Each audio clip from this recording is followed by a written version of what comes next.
guitar travellers and itinerant musicians everywhere. It's Rowan J. Parker back for another Band in the Box session. Hurrah! And on this episode we're going to be deconstructing the well-known jazz standard tune called Blues for Alice, which is a Charlie Parker tune.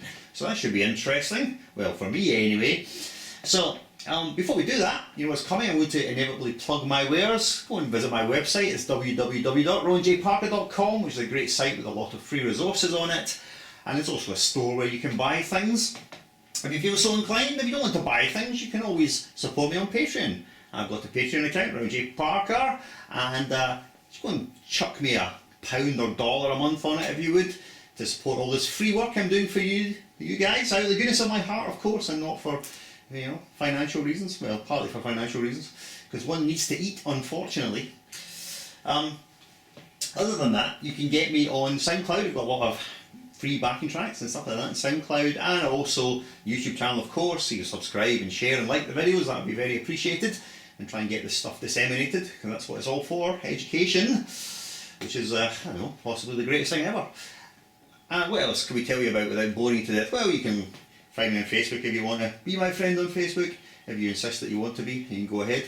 So really all you do is just shove my name into Google, which is Rowan J. Parker, or Rowan J. Parker. Is it Rowan or Rowan? Well, I guess if you're from England, then it would be Rowan. If you're from Scotland, where I live, it would be Rowan, but it's up to you. You can call me whatever you like, within reason. Right, okay, enough. Well, this spin's completely out of control. I'm going to go ahead and let's, first of all, shove in the changes for Blues for Alice. Right? So we need to know what the changes are.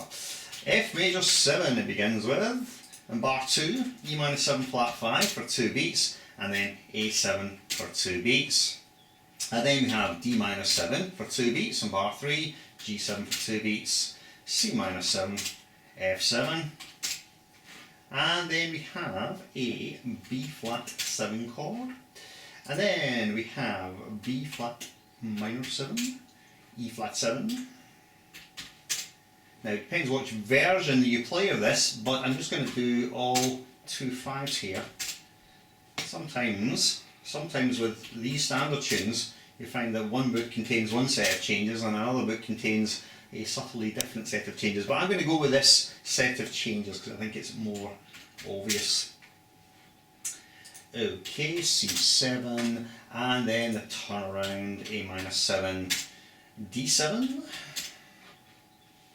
G minor 7, C7. If you watch my previous video on turnarounds, you'll recognise and understand these turnarounds quite well. Okay, and it finishes on F major 7. There we go. Okay, right, let's wrap this up. Actually, Blues for Alice, it's actually not that quick, so let's go for about 140 and have a quick listen to what the changes sound like.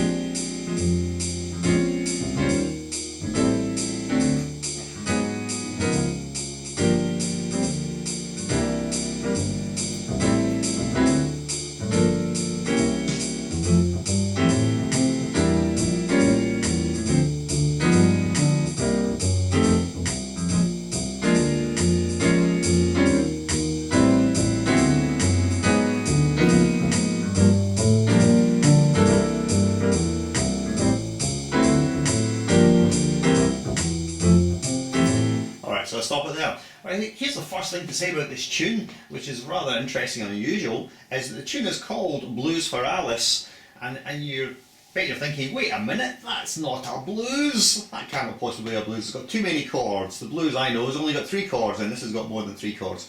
Well, correct, but yet it is a blues. So why is it a blues? Well, here's a couple of the markers for blues. Blues forms are very often 12 bars long. Now, before you jump in and scream at me in the comments that not all blues tunes are 12 bars long. I've seen a 24 bar blues. Yes, you can get blues in other, you know, bar structures like, you know, 12, 24, 10, 16, though whether that's strictly a blues or not. But anyway, most blues structures are 12 bars long, and indeed this blues is 12 bars long. There's also another couple of markers for blues, and that is, in a blues, you should be on the 1 chord on bar 1, and since this is in the key of F, then we are on the 1 chord in bar 1, and you should be on the 4 chord by the time you hit bar 5, which in fact we are, and then you should be on the 2 chord in a jazz blues at any rate when you hit the turnaround. So yeah, we kind of are. So you see, it's doing all the things that blues tunes do. It's just got a lot more stuff in between. So first thing we're going to do here is we're going to go through the chords, and we're going to explain to you how the harmony is functioning and what keys we're moving through. And then we're going to look at what we can play over each of these things. So what's really interesting about this tune overall is it's a great example of just how far a 12-bar blues can be pushed. So it's fairly extreme in that regard. Alright, okay, so what we got? Right, so F major 7. Let's make these assumptions. For deconstructing or analysing jazz, the assumptions you make is that a major 7 chord has a 1 function, a tonic function, is a 1 chord. A minor 7th, for instance this, has a 2 function, right? So it's the 2nd chord of some key. A dominant chord has a 5 function, and it's the 5 of a major key, or actually, as we'll see, also a minor key. Now there's one other chord type we've got, which is minor 7 flat 5. Now minor 7 flat 5 in jazz at any rate almost always functions like 2 in minor. So I'm aware that minor 7 flat 5 is the 7th chord of a major key, but it doesn't normally function that way. It normally functions as the 2 chord, the 2nd chord of a minor key, and that's certainly the case here. Okay, so that's our rules. 1, major 7 is 1, a minor 7 is 2, a dominant 7 is 5, and a minor 7 flat 5 is 2 in minor. So if we keep those rules in mind, it should be pretty easy to analyse this guy. So let's find out. Starts on F major 7 then. So what is this? Well, pretty obvious really. F major 7 is the 1 chord in what key? Doesn't take a genius to figure this one out. F major. This is 1 in F major. So what's happening here? Well, this is a minor 7 flat 5. So this would be 2, but it'd be minor key. So what is it the 2 of? Well, let's see, E minor 7 flat 5 is the 2nd degree of what scale? It'd be D, D minor. Alright, so this is 2 in D minor, and the A7 chord is 5 in D minor. Now, bear this in mind, dominant 7th chords are 5 in both major and minor keys. The reason for this is the major scale produces a dominant 7th chord on its 5th degree. The harmonic and melodic minor scales also produce a dominant 7th chord on their 5th degree. Alright, so in this case, here, this is 2-5 in D minor. So far we've got 1 in F, 2-5 in D minor. Now this is interesting because the tonality here, we establish F major tonality, and then we have the 2-5 in D minor. What is the relationship between F major and D minor? Well, they would be relative minor. D minor is a relative minor to F major, so we're pushing towards the tonality of D minor at this point, and that is in fact where we land.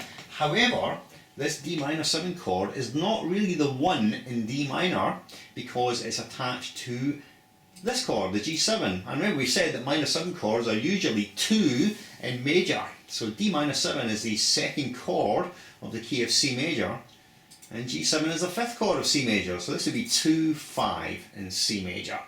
Alright, so let's review, because I know this is probably a lot of information for some of you. 1 in F major, 2-5 in D minor, 2-5 in C major.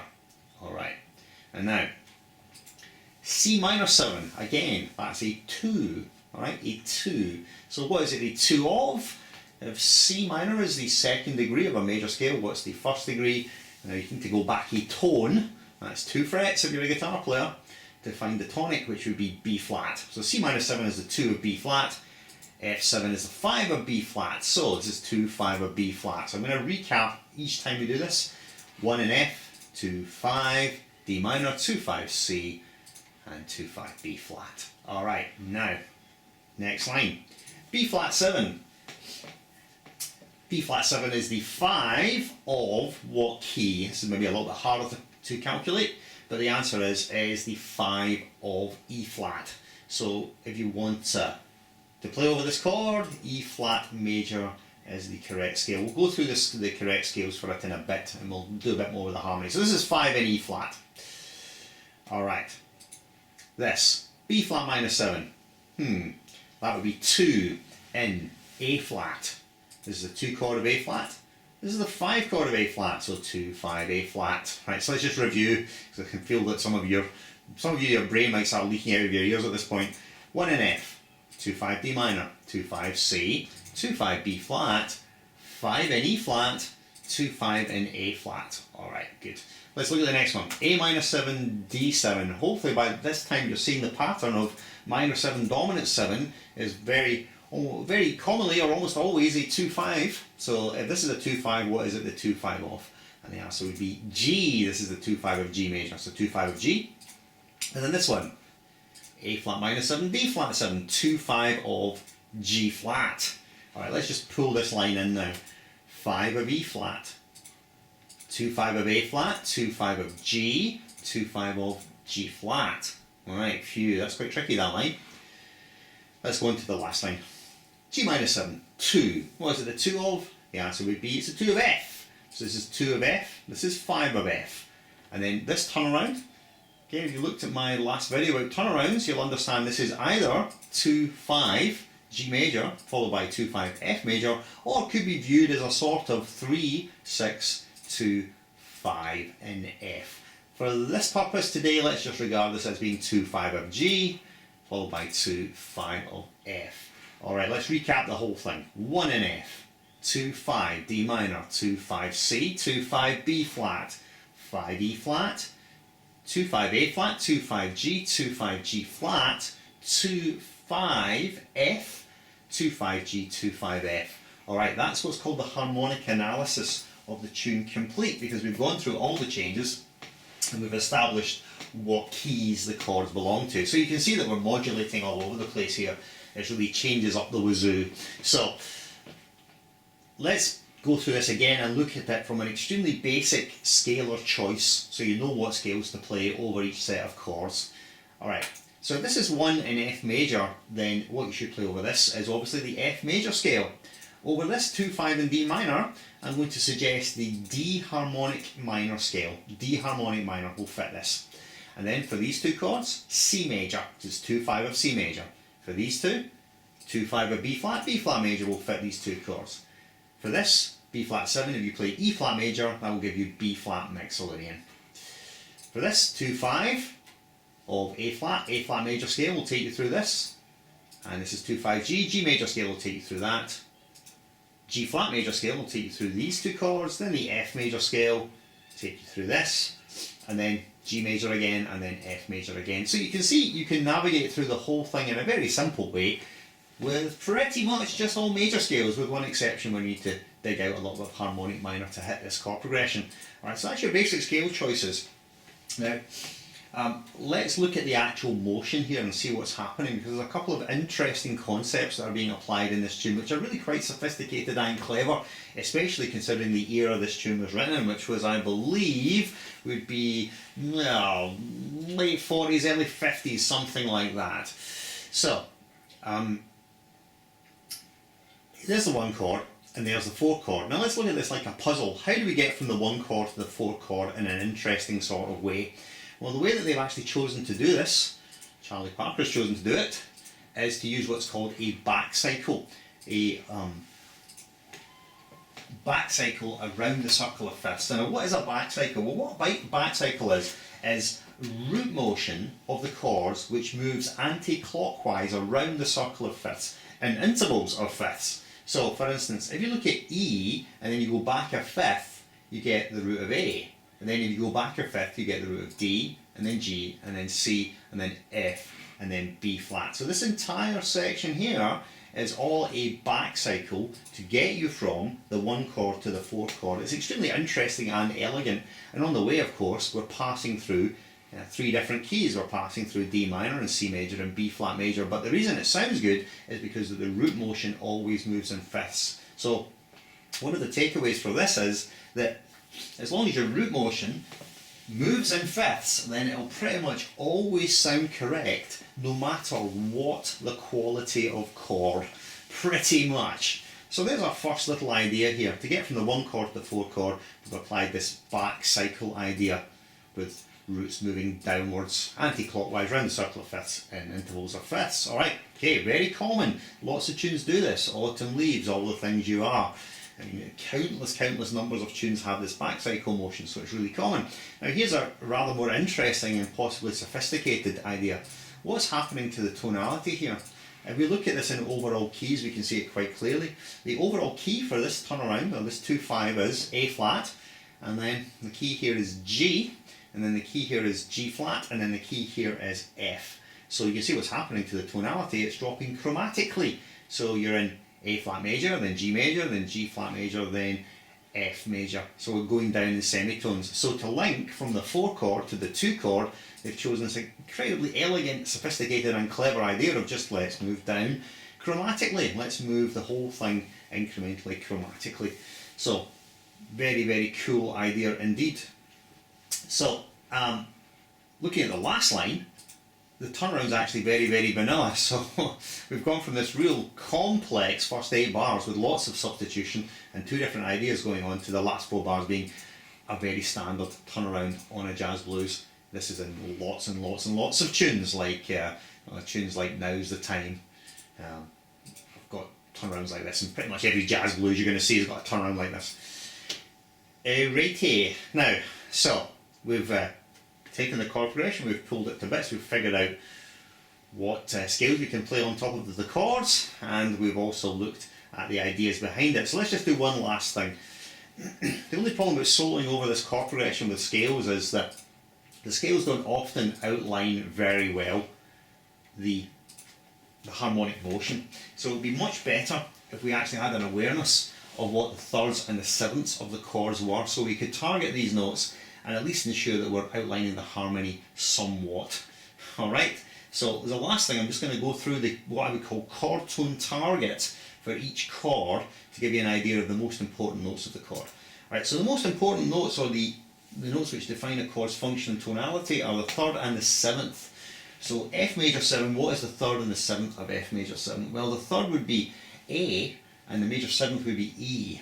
So in terms of notes which will outline this chord very well, A and E, 3rd and 7th. What about this one? Well, if you've got 3rd and 7th, we could also play the flat 5 here, because the flat 5 is really obviously defining note of that chord. So the 3rd would be G, the flat 7 would be D, and the flat 5 would be B flat. Now for the A7, it's G and C sharp, right? That's flat 7 and 3rd. For the D minor 7 chord, we've got F, which is the flat 3rd, and we've got C, which is the flat 7. And then for this, we've got F, which is the flat 7, then B, which is the 3rd. Then this one, you've got E flat, which is the flat 3rd, and you've got B flat, which is the flat 7. And then here we've got E flat, which is the flat 7, and A, which would be the 3rd. For this one, we've got A flat, this would be the flat 7, and then D, that would be the 3rd. And for this one, it's getting complicated now. There's going to be D flat would be the flat 3rd, and A flat would be the flat 7. For this one, you've got G, which is the 3rd, and D flat, which would be the flat 7. And a little bit easier in this key, more guitaristic key, you've got C, which is the flat 3rd, and G, which would be the flat 7. Here we've got F sharp, which is the 3rd, and C, which would be the flat 7. And then A flat, what we got? We have got C flat, you need to spell it C flat, eek. C flat, which is the flat 3rd, and G flat, which is the flat 7. And then for your D flat chord, we've got F, which is the flat 3rd, and we've got again C flat. I know it's saying harmonically B, but we must spell it as C flat here. C flat, which is the flat 7. And they're almost there, a few, bit of a slog. This G minor 7, you've got B flat, which is the flat 3rd, and you've got F, which is the flat 7, and then you've got C, you've got E, which is the 3rd, and B flat, which is the flat 7, and then almost home now, you've got G, which is a flat 7, and you've got C, which is a flat 3rd. You have got F sharp, which is the 3rd, and C, which is the flat 7. You've got B flat, which is a flat 3rd, and F, which is a flat 7, and you've got last thing C, you've got E, which is a 3rd, and B flat, which is the flat 7. Right now, I know for a lot of you who just listened to that, you're probably just going, oh my god, how can you know that? Well, to be honest, it's just a thing that you get used to doing. When you improvise over changes, if you use what I call chord tone target, or you use these guide tones, you will be able to map the harmony really well without necessarily having to play lots of complex lines, and also it gets you away from thinking about the scales, because the problem with thinking about scales through this is it's still quite disconnected from the actual harmonic motion, and to think about the guide tones or the strongest chord tones, which is the 3rd and the 7th, is really much more useful, and it's generally the way that the jazz players would outline the changes, that they would have an idea in their mind of what the actual harmonic motion is. So in reality, rather than looking at these two chords being, say, 2-5 of C major, which is what it is, but then just thinking I'll play the C major scale on top of that, a good jazz player will think, right, I'm on D minor 7, I'm going to play something specific for this chord, and then on G7 I'm going to play something specific for this chord. Okay, right, so phew, I hope that was alright for you. I know that was quite a complex one to do. This you might need to watch a couple of times, because I've really presented 4 different ideas here. I presented the harmonic analysis, I presented the scales you can play over the chords, and I presented the ideas behind the tune, and then finally we've really in-depth analysed the 3rds and the 7ths. So it's a lot of material to take in. This is a fantastic tune to study, to get used to playing around changes, though admittedly it's not that easy. It's not an easy tune to play around well, but it is absolute top-notch one from the bebop era, probably one of the most classic takes on a blues I've seen. Alright, that'll do for this one. Hope the brain is still intact in the cranium and is not leaking out of the ears and the eyes and the nose with that assault of information. So we'll see you next time for another video, another Band in the Box video. And until then, don't forget to check out the website and go and subscribe to me on YouTube and all those other good things. Buy my products, give me money on Patreon, finding out that begging bowl. Right, anyway guys, I'll see you next time. It's J. Parker, farewell!